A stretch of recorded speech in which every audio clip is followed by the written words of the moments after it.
Di lantai tertinggi gedung pencakar langit Jakarta, seorang lelaki muda bernama Raka berdiri memandangi kota dari balik jendela kaca. Di usianya yang baru 30 tahun, ia sudah menjadi CEO salah satu perusahaan teknologi terbesar di Indonesia. Hidupnya sempurna, setidaknya di atas kertas. Tapi di balik rapat-rapat panjang dan laporan keuangannya menggunung, Raka merasa ada yang hilang. Setiap keputusan bisnisnya didasarkan pada angka dan grafik, bukan pada kenyataan di lapangan. Ia memimpin perusahaan yang melayani jutaan orang, tapi ia tidak pernah benar-benar mengenal mereka. Suatu sore, Raka mengumumkan keputusan yang membuat seluruh direksi terkejut. Ia akan pergi selama 1 bulan untuk riset langsung ke lapangan. Bukan sebagai CEO, tapi sebagai rakyat biasa. Tidak ada pengawal, tidak ada mobil mewah, tidak ada identitas perusahaan. Hanya dirinya dan kehidupan nyata. Malam itu, di apartemen mewahnya, Raka membuka lemari dan memilih pakaian yang belum pernah ia sentuh. Kaos polos murah, celana jeans lusuh, dan sandal jepit. Ia menatap cermin, dan untuk pertama kalinya dalam bertahun-tahun, ia melihat seseorang yang bukan CEO. Hanya Raka. Keesokan paginya, Raka naik angkot untuk pertama kalinya dalam hidupnya. Ia tidak tahu harus bayar berapa, tidak tahu harus turun di mana, dan jelas terlihat seperti orang yang tidak pernah naik kendaraan umum. Tapi tidak ada yang mengenalinya. Di dunia ini, tanpa jas dan mobil mewah, ia hanyalah orang biasa. Raka tiba di sebuah kampung di pinggiran Jakarta. Ganggang sempit, rumah-rumah berdinding triplek, dan anak-anak bermain tanpa alas kaki, jauh dari dunia gedung kaca dan rapat direksi. Raka menelan ludah, ini adalah Indonesia yang tidak pernah ditampilkan di presentasi PowerPoint-nya. Raka menyewa sebuah kamar kecil di rumah seorang ibu tua. Kamarnya hanya cukup untuk kasur tipis di lantai dan satu kipas angin yang bunyi. Tidak ada AC, tidak ada hot shower, tidak ada room service. Raka duduk di kasur tipis itu dan tertawa sendiri, karena kamarnya lebih kecil dari kamar mandinya di apartemen. Hari pertama, Raka mencoba belanja di pasar tradisional. Ia tidak tahu cara menawar, tidak bisa membedakan cabai rawit dan cabai keriting, dan membayar harga yang terlalu mahal untuk seikat kangkung. Tapi di tengah kegagalannya, ia merasakan sesuatu yang sudah lama hilang dari hidupnya, kehidupan yang nyata. Malam pertama di kamar kecilnya, Raka tidak bisa tidur. Suara motor, ayam berkokok, dan tetangga yang nonton TV keras-keras memenuhi telinganya. Tapi anehnya, ia merasa lebih hidup daripada di apartemen mewahnya yang sunyi. Di sini, ia bisa merasakan denyut kehidupan yang selama ini hanya ia baca di laporan. Pagi berikutnya, saat Raka berjalan keluar gang untuk mencari sarapan, ia menabrak seseorang. Seikat gorengan jatuh berserakan di tanah. Raka buru-buru meminta maaf dan membantu memunguti gorengan itu. Saat ia mendongak, ia melihat wajah perempuan itu untuk pertama kalinya. Lestari. Dan tanpa ia sadari, dunianya mulai bergeser. Lestari tidak marah soal gorengannya. Ia justru tertawa dan berkata bahwa gorengan yang jatuh bisa dicuci lagi. Raka terpana, bukan karena wajahnya saja, tapi karena senyumnya yang begitu tulus. Di dunia Raka, senyum selalu punya harga, tapi senyum Lestari, gratis dan sungguhan. Lestari mengajak Raka sarapan di warung kecil milik tetangganya. Sepiring nasi uduk dengan telur dan tempe, harganya tidak sampai Rp10.000. Raka menggigit suapan pertama dan matanya melebar. Ini lebih enak dari restoran bintang 5 manapun yang pernah ia kunjungi. Raka bertanya apa pekerjaan Lestari. Ia menceritakan bahwa setiap pagi ia membuat gorengan dan jajanan pasar, lalu menjualnya keliling kampung. Penghasilannya kecil, tapi cukup untuk hidup dan membantu adiknya sekolah. Raka mendengarkan tanpa berkata apapun, karena di hadapannya duduk seseorang yang hidup dengan begitu sedikit tapi bersyukur dengan begitu banyak. Hari-hari berikutnya, Raka mulai membantu Lestari berjualan. Ia bangun subuh untuk membantu menggoreng pisang dan bakwan, lalu ikut berkeliling kampung membawa keranjang dagangan. Tangannya yang biasa menandatangani kontrak miliaran, kini berminyak dan berbau bawang.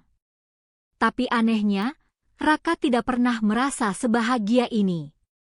Mereka berjalan bersama menyusuri ganggang kampung setiap pagi, menjajakan gorengan dari rumah ke rumah. Lestari mengenalkan Raka ke semua tetangganya, Pak RT, Bu Ijah yang suka gosip, dan Oma Tini yang selalu membeli pisang goreng 3 biji tapi membayar untuk 5. Raka tidak pernah tahu bahwa komunitas bisa terasa sehangat ini. Suatu sore, hujan deras mengguyur kampung. Raka dan Lestari terjebak di bawah atap seng warung kecil, menunggu hujan reda. Mereka duduk berdampingan, bahu hampir bersentuhan, sambil menikmati teh manis panas. Tidak ada yang bicara, tapi keheningan di antara mereka terasa lebih nyaman daripada percakapan manapun yang pernah Raka lakukan di ruang rapat. Raka melihat sisi lain dari Lestari yang membuatnya semakin jatuh hati. Saat tetangga mereka sakit dan tidak punya uang untuk ke dokter, Lestari tanpa ragu memberikan separuh penghasilan hariannya untuk membantu. Ia melakukannya tanpa pamer, tanpa mengharapkan balas jasa. Kebaikan yang paling murni yang pernah Raka saksikan. Minggu kedua, Raka sudah merasa seperti warga kampung sungguhan. Ia ikut kerja bakti membersihkan selokan, main bola dengan anak-anak di lapangan tanah, dan bahkan belajar masak rendang dari ibu kos. Raka yang dulu tidak bisa membuat mie instan, kini bisa memasak nasi goreng yang layak dimakan. Setiap malam, Raka dan Lestari duduk di bangku kayu di depan rumah kos, mengobrol sampai tengah malam. Lestari menceritakan mimpinya yang sederhana, bisa menyekolahkan adiknya sampai kuliah. Raka menceritakan mimpinya yang ia karang, menjadi pengusaha kecil-kecilan. Bohong itu terasa semakin berat setiap harinya. Suatu malam, saat Lestari tertidur dengan kepala hampir jatuh ke bahu Raka, ia pelan-pelan menyandarkan kepala Lestari agar tidak terjatuh. Raka menatap wajah Lestari yang tertidur, dan jantungnya berdetak lebih kencang dari saat ia presentasi di hadapan investor miliaran dolar. Ia tahu, ia sudah jatuh cinta. Dan ia tahu, ini akan menjadi sangat rumit. 3 minggu berlalu, dan Raka sudah menjadi bagian dari kampung itu. Setiap pagi ia bangun subuh membantu Lestari menggoreng, siang membantu tetangga, malam mengobrol di bangku kayu. Hidupnya lebih sederhana dari sebelumnya, tapi ia tidak pernah merasa sekaya ini. Tetangga mulai membicarakan Raka dan Lestari. Bu Ijah, si ratu gosip kampung, menyebarkan berita bahwa mereka sudah pacaran. Lestari memerah wajahnya setiap kali ditanya, dan Raka pura-pura tidak dengar. Tapi diam-diam, keduanya tidak membantah. Raka mulai mengajari anak-anak kampung belajar di teras rumah kos. Matematika, bahasa Inggris, dan cara berpikir kritis. Lestari berdiri di belakang, melihat Raka yang begitu sabar dan tulus dengan anak-anak, dan perasaannya semakin dalam. Suatu malam, Lestari mengajak Raka makan di rumahnya. Ia memasak sendiri, nasi hangat, sayur asem, dan ikan goreng. Sederhana, tapi dibuat dengan penuh perhatian. Saat mata mereka bertemu di atas meja kecil itu, keduanya tersenyum tanpa alasan, tapi keduanya tahu alasannya. Tapi di tengah kebahagiaannya, telepon Raka bergetar. Pesan dari asistennya di kantor, menanyakan perkembangan riset dan kapan ia akan kembali. Raka membalas singkat, lalu menyembunyikan ponselnya. Semakin ia jatuh cinta pada Lestari, semakin berat beban rahasia yang ia pikul. Keesokan harinya, Raka mengajak Lestari ke bukit kecil di pinggir kampung. Dari sana mereka bisa melihat Jakarta di kejauhan, gedung-gedung pencakar langit berkilau di bawah sinar matahari sore. Lestari berkata bahwa ia tidak pernah pergi ke sana, karena dunia itu bukan untuknya. Raka ingin berteriak bahwa dunia itu miliknya, tapi ia hanya diam. Raka tidak bisa menahan perasaannya lagi. Setiap kali Lestari tertawa, jantungnya berdebar. Setiap kali Lestari menyentuh tangannya tanpa sengaja, seluruh tubuhnya terasa hangat. Ini bukan lagi sekadar kagum. Ini cinta yang datang dari tempat yang tidak pernah ia duga. Lestari juga menyimpan perasaannya sendiri. Malam itu, sendirian di kamarnya, ia tersenyum mengingat Raka. Tapi senyumnya perlahan berubah menjadi khawatir, karena ia tahu Raka akan pergi. Orang-orang seperti Raka tidak tinggal di kampung selamanya, dan Lestari tidak mau berharap terlalu banyak. 1 bulan hampir berlalu. Raka tahu waktunya hampir habis. Ia harus kembali ke kantornya, kembali menjadi CEO. Tapi bagaimana caranya pergi dari tempat yang baru pertama kali terasa seperti rumah? Dan bagaimana caranya meninggalkan orang yang baru pertama kali membuatnya merasa cukup? Raka membuat keputusan. Sebelum ia pergi, ia harus jujur tentang perasaannya dan tentang siapa dirinya sebenarnya. Ia tidak bisa membawa cinta yang dibangun di atas kebohongan. Jika Lestari menerimanya, ia menerimanya sebagai Raka yang sesungguhnya. Jika tidak, setidaknya ia pergi dengan jujur. Pagi itu, Raka mengajak Lestari ke tempat pertama mereka bertemu, gang kecil tempat gorengan Lestari jatuh berserakan. Lestari tertawa mengingat kejadian itu, tapi Raka tidak tertawa. Wajahnya serius, matanya menatap Lestari dengan cara yang berbeda dari biasanya. Raka mengatakan bahwa ada 2 hal yang harus ia sampaikan. Yang pertama, ia jatuh cinta pada Lestari.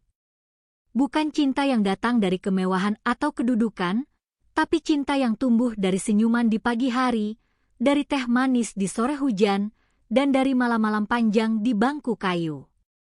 Lestari terdiam. Matanya berkaca-kaca. Ia ingin menjawab ya, ingin memeluk Raka, ingin mengatakan bahwa ia juga merasakan hal yang sama sejak minggu pertama. Tapi sebelum ia sempat menjawab, Raka melanjutkan. Dan apa yang ia katakan selanjutnya mengubah segalanya. Raka menarik napas dalam. Ia mengeluarkan sebuah kartu nama dari sakunya. Kartu nama yang selama sebulan ini ia sembunyikan di dasar tasnya. Di kartu itu tertulis namanya, Raka Aditya Pratama, CEO PT Nusantara Digital Teknologi. Ia menyerahkan kartu itu kepada Lestari dengan tangan yang gemetar. Lestari membaca kartu itu. CEO, perusahaan teknologi terbesar.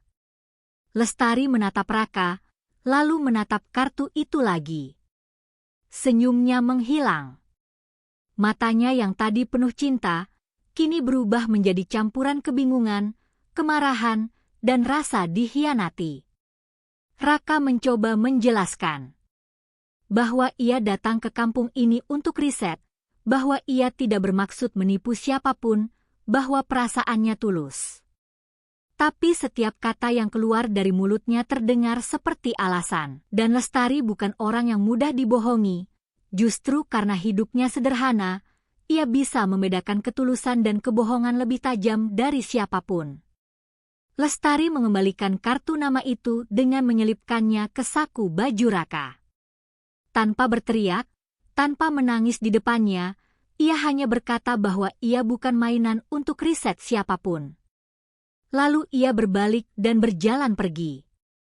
Langkahnya cepat, tapi Raka bisa melihat bahunya bergetar. Raka berdiri sendirian di gang itu untuk waktu yang lama.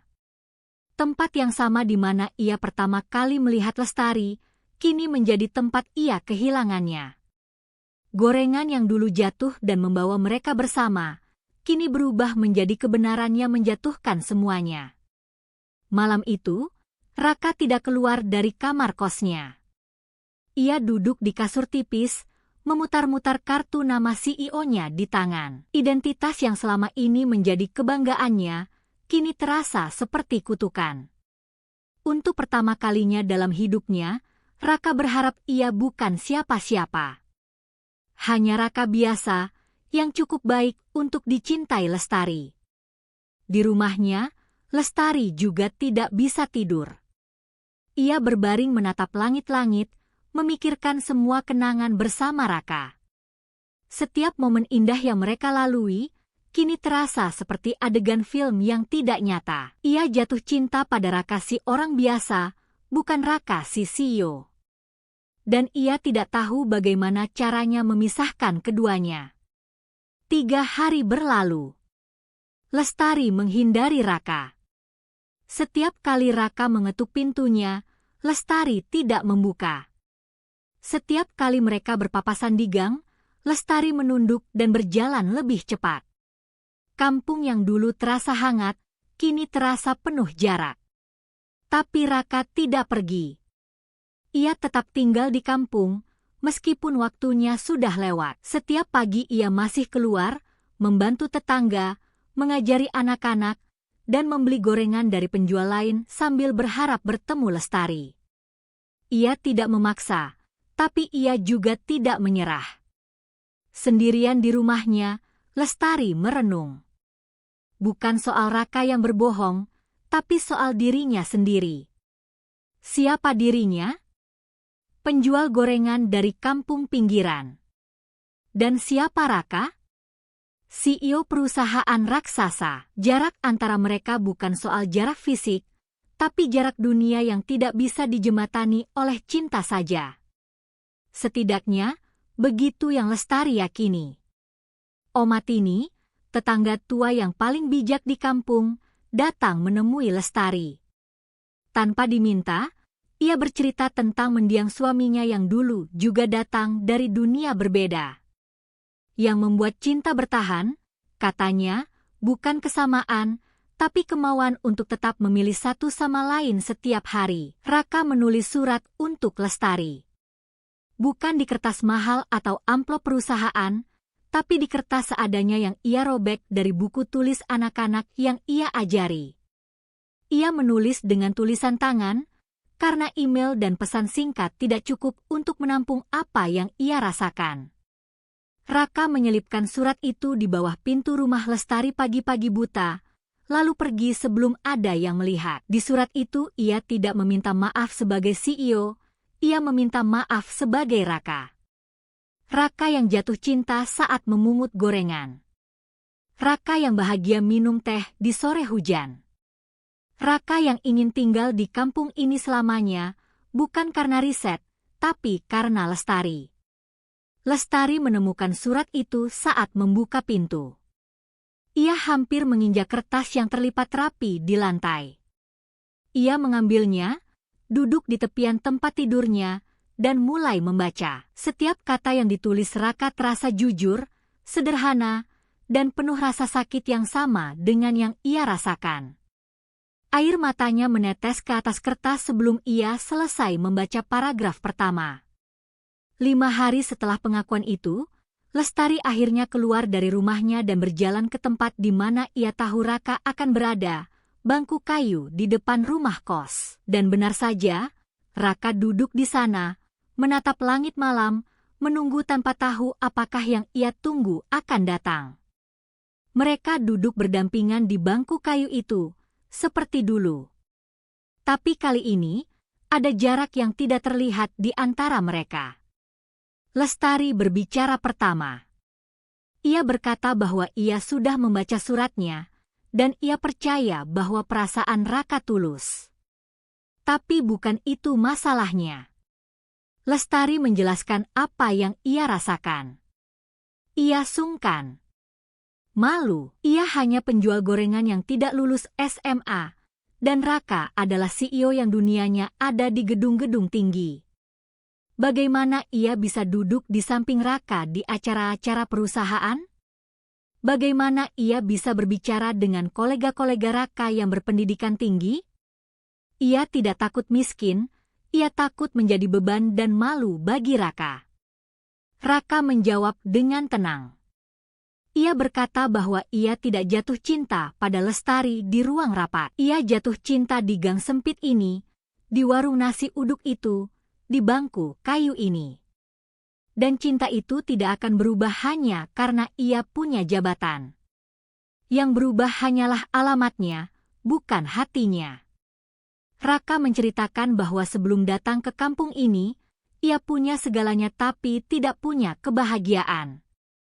Di sini, ia menemukan apa yang selama ini hilang.